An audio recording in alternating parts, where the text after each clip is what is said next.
தலைப்பு செய்திகள். உயிர்த்த ஞாயிறு தாக்குதல் மீண்டும் விசாரணைக்கு வருகிறது வழக்கு. ஆரையம்பதியில் வாழ்வெட்டு, 1 வயது குழந்தையும் தாயும் படுகாயம்.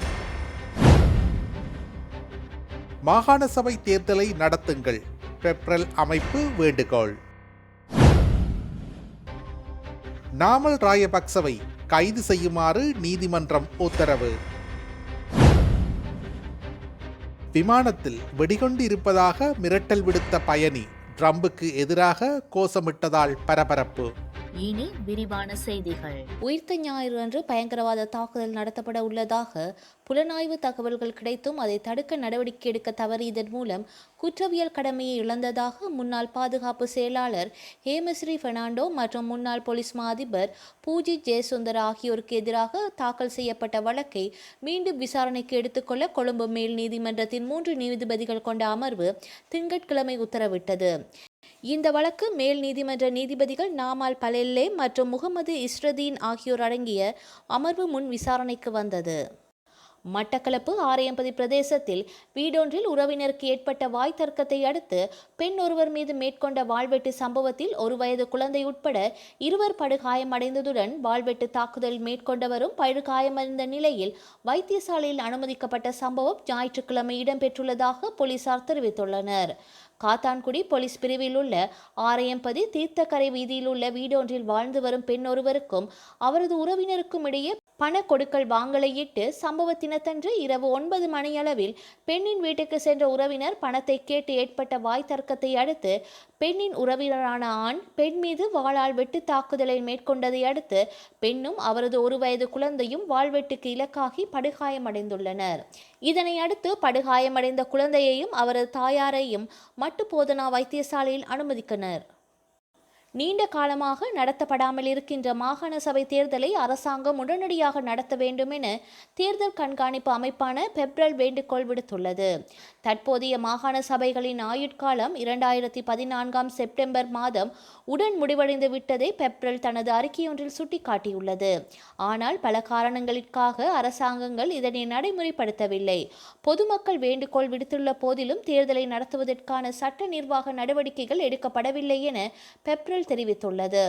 மாகாண சபை தேர்தலை நடத்துவதில் ஏற்பட்ட தாமதங்கள் மக்கள் மத்தியிலும் சிவில் சமூகத்தினர் மத்தியிலும் கரிசனையை ஏற்படுத்தியுள்ளது என தெரிவித்துள்ள பெப்ரல், இவ்வாறு தேர்தலை ஒத்திவைப்பது பிற்போடுவது ஜனநாயக கொள்கையை சட்டத்தின் ஆட்சியை குறைமதிப்பிற்கு உட்படுத்துவதாகவும் அமையும் என அவர்கள் தெரிவிக்கின்றனர் என அறிக்கையில் தெரிவித்துள்ளது. தேர்தல்களை நடத்தாமல் இருப்பது அரசியலமைப்பு ஏற்பாடுகளை ஜனநாயக மரபுகளை மீறும் செயல் என நிபுணர்கள் தெரிவித்துள்ளனர் என பெப்ரல் குறிப்பிட்டுள்ளது. பாராளுமன்ற உறுப்பினர் நாமல் ராஜபக்சவை கைது செய்யுமாறு அம்பாந்தோட்டை நீதவான் நீதிமன்றம் பிடியாணை பிறப்பித்து உத்தரவிட்டுள்ளது. இந்த உத்தரவு திங்கட்கிழமை பிற்பகல் பிறப்பிக்கப்பட்டுள்ளது. நாமல் ராஜபக்சவுக்கு எதிராக அம்பாந்தோட்டை நீதவான் நீதிமன்றத்தில் தாக்கல் செய்யப்பட்டுள்ள வழக்கொன்று தொடர்பான விசாரணைகளுக்காக நீதிமன்றில் ஆஜராகாமல் இருந்தமையினால் அவருக்கு எதிராக இந்த உத்தரவு பிறப்பிக்கப்பட்டுள்ளது.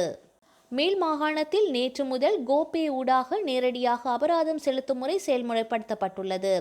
இது தொடர்பில் இடம்பெற்ற ஊடகவியலாளர் சந்திப்பில் கலந்து கொண்டு கருத்து தெரிவித்த போக்குவரத்து நெடுஞ்சாலைகள் துறைமுகங்கள் மற்றும் சிவில் விமான சேவைகள் அமைச்சர் பிமல் ரத்நாயக்க இதனை தெரிவித்துள்ளார். இந்த திட்டத்தை வெற்றிகரமாக்குவதற்கு தேவையான அதிகாரிகளுக்கு பயிற்சி அளிக்கப்பட்டுள்ளதாகவும் போக்குவரத்து போலீஸ் அதிகாரிகள் 1000 பேருக்கு கையடக்க தொலைபேசிகளை வழங்க திட்டமிடப்பட்டுள்ளதாகவும் அமைச்சர் குறிப்பிட்டுள்ளார்.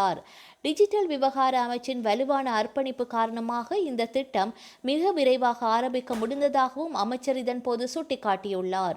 அடுத்த சில மாதங்களில் ஏனைய போலீஸ் நிலையங்களுக்கும் கையடக்க தொலைபேசிகளை வழங்க எதிர்பார்ப்பதாகவும் அமைச்சர் குறிப்பிட்டுள்ளார். இது தொடர்பாக டிஜிட்டல் அமைச்சினால் போலீஸ் அதிகாரிகளுக்கு பல பயிற்சி திட்டங்கள் வழங்கப்பட உள்ளன. மேலும் இந்த செயல்முறை ஆகஸ்ட் மாதம் 4ஆம் தேதிக்கு முன்னதாக மேல் மாகாணத்தில் முழுமையாக செயல்படுத்தப்படும் என்றும் அமைச்சர் தெரிவித்துள்ளார். இதேவேளை மத்திய, ஊவா மற்றும் சபரகமுவ மாகாணங்களில் வீதி பாதுகாப்பை அதிகரிக்க விசேட திட்டம் ஆரம்பிக்கப்பட்டுள்ளதாகவும் அமைச்சர் தெரிவித்துள்ளார். 2025-2026 ஆண்டுக்கான போக்குவரத்து அமைச்சினால் தயாரிக்கப்பட்ட 85 அம்ச செயற்திட்டம் அடங்கிய புத்தகம் இந்த நிகழ்வின் போது பொதுமக்கள் பாதுகாப்பு அமைச்சர் ஆனந்த விஜயபால மற்றும் டிஜிட்டல் பொருளாதார பிரதி அமைச்சர் எரங்க வீரரத்ன ஆகியோருக்கு வழங்கப்பட்டது. முன்னாள் கடற்படை தளபதி நிஷாந்த உலுகே தென்ன குற்ற புலனாய்வு திணைக்களத்தினரால் திங்கட்கிழமை கைது செய்யப்பட்டுள்ளார். பொத்துயர பகுதிகளில் நபர் ஒருவரை கடத்தி கொலை செய்த சம்பவம் தொடர்பான விசாரணைகளுக்கு அமைய அவர் கைது செய்யப்பட்டுள்ளார்.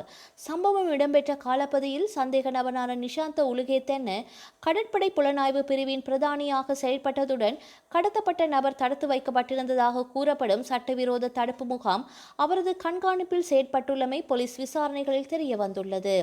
கடத்தப்பட்ட நபர் பல நாட்களுக்கு பின்னர் சட்டவிரோத தடுப்பு முகாமிலிருந்து அனுப்பிய கடிதத்தை அடிப்படையாக கொண்டு விசாரணைகள் முன்னெடுக்கப்பட்டதாக போலீசார் குறிப்பிட்டுள்ளனர். இந்த சம்பவம் தொடர்பில் இதற்கு முன்னர் சில சந்தேக நபர்கள் கைது செய்யப்பட்டிருந்தமை குறிப்பிடத்தக்கது.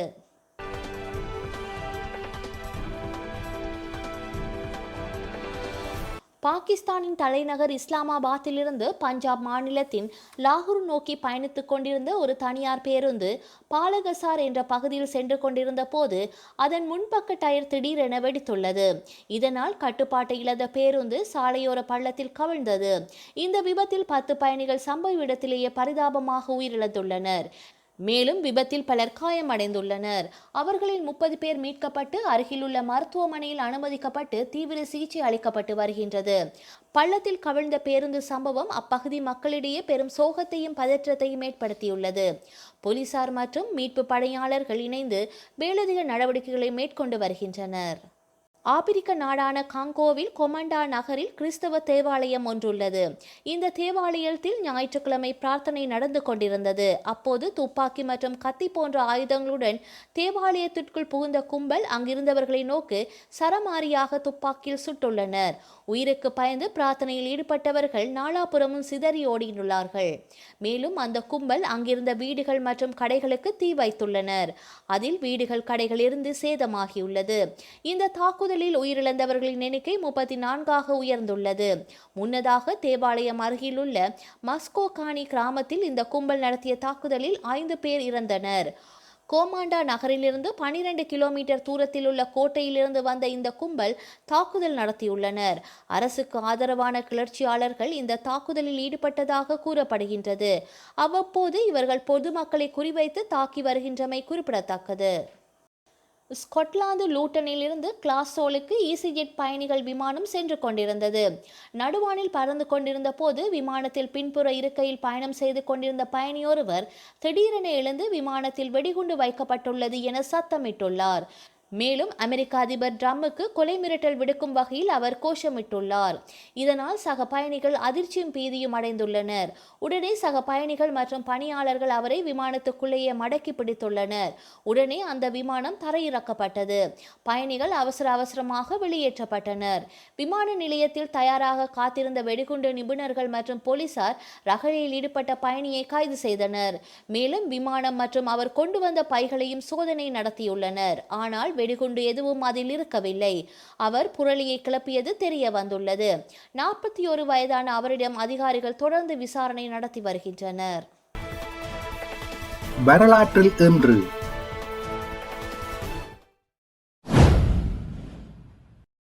1981 லண்டன் புனித பவுல் பேராலயத்தில் நடைபெற்ற வேல்ஸ் இளவரசர் சார்ல்ஸ் டயானா திருமணத்தை உலக தொலைக்காட்சிகளில் 700 மில்லியன் பேர் வரை பார்வையிட்டனர்.